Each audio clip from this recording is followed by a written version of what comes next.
Jadi, pada kesempatan kali ini saya akan membahas tentang pengolahan termal limbah. Pengolahan termal limbah merupakan sebuah metode pengolahan limbah di mana dia menggunakan panas untuk mengurangi volume limbah sekaligus memanfaatkan energi yang dihasilkan. Metode ini terdiri dari beberapa proses utama, yaitu pirolisis, gasifikasi, dan insinerasi. Pirolisis sendiri adalah proses penguraian limbah menggunakan suhu panas pada sekitar 500-800 derajat Celcius tanpa adanya oksigen. Pada proses ini terjadi degradasi termal dan pemecahan senyawa sehingga menghasilkan gas, cairan, dan residu padat. Hasil cairnya ini bisa dimanfaatkan untuk menghasilkan nilai ekonomi. Selanjutnya ada gasifikasi. Gasifikasi merupakan proses mengubah limbah padat atau bahan bakar padat menjadi gas dalam kondisi tanpa oksigen.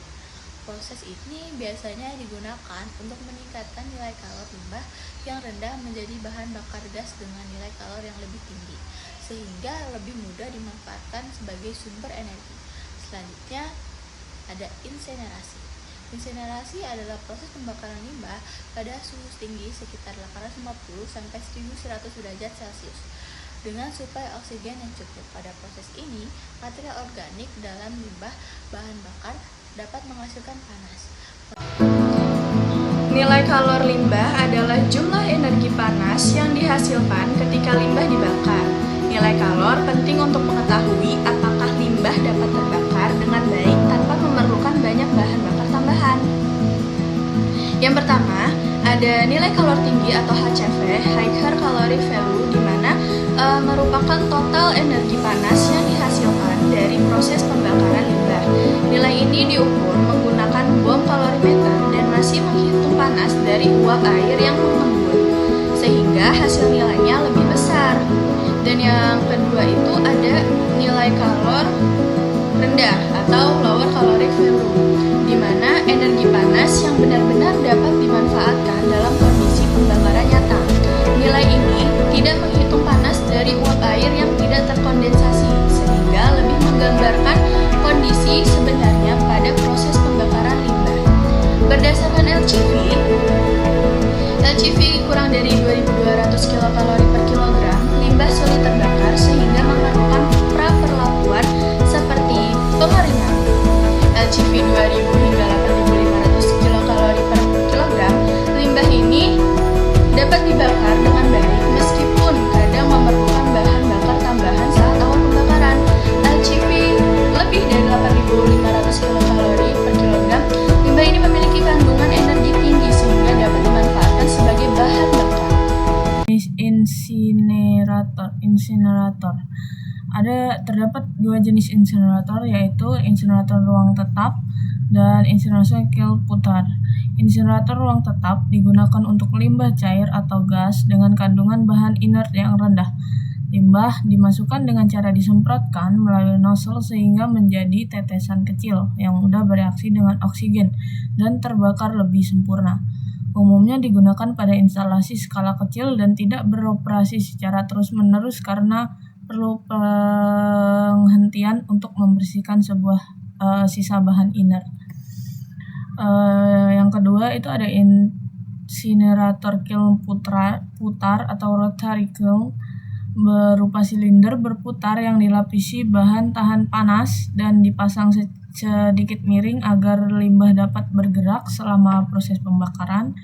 Kemudian putaran yang lambat itu membantu pencampuran limbah dengan udara sehingga pembakarannya lebih merata. Kemudian gas hasil pembakaran itu dialirkan ke ruang pembakaran lanjutan untuk memastikan pembakaran sempurna, sedangkan abu dan terak dikeluarkan melalui ujung silinder. Pembakaran sampah kota.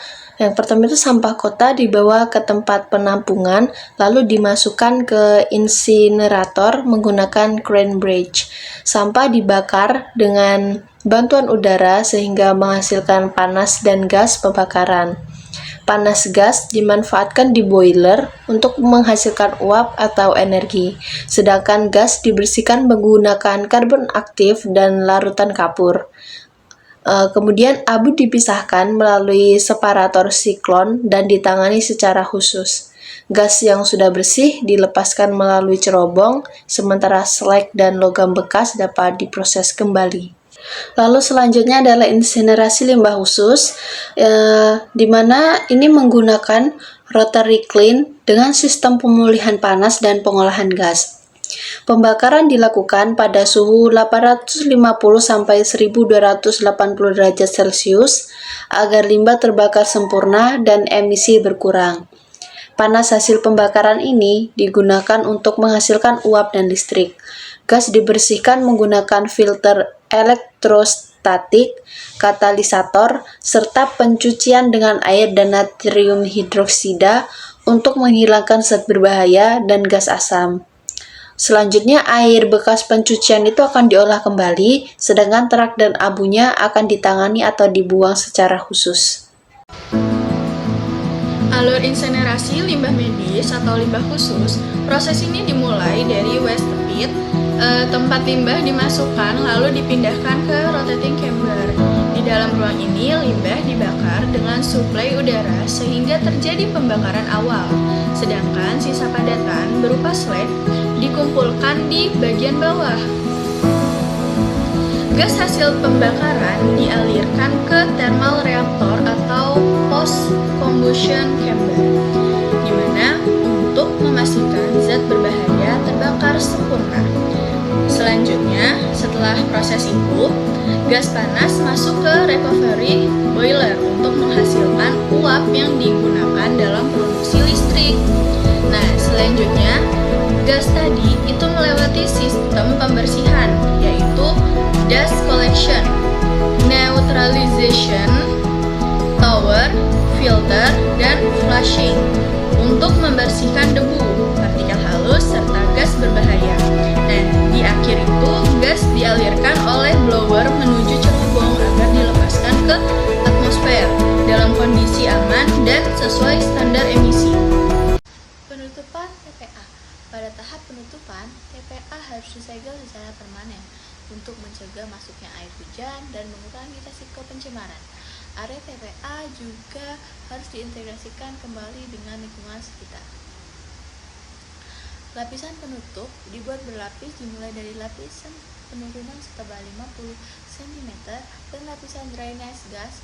Setelah itu dipasang lapisan isolasi mineral atau tanah liat dengan ketebalan minimal 30 cm untuk kelas 1 dan 90 cm untuk kelas 2 dan 3. Untuk TPA kelas 2 dan 3 ditambahkan lapisan isolasi sintesis sekitar 2 mm. Di atasnya dipasang lapisan drainase 30 cm, lapisan tanah vegetasi 50 cm, dan lapisan tanah subur 30 cm. Area kemudian ditanami vegetasi untuk mencegah erosi dan mengurangi masuknya air.